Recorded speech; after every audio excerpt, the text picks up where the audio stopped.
Ya, 142. Ya. Saya nak kahwin esok bang, boleh booking hari ni?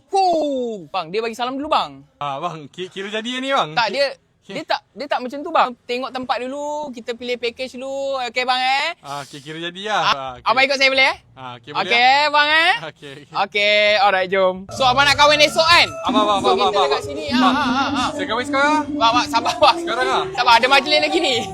Lepas majlis. Oh. Hari ni. Sekarang. Kita kalau kat sini majlis kahwin, kita orang sediakan makanan juga tau untuk korang semua. Makan luar. Makan luar. Ya. Bang. Nak pergi mana bang? Sampai dah ke bang? Bang, kolam main ni bang. Aku meniaga ke kau meniaga?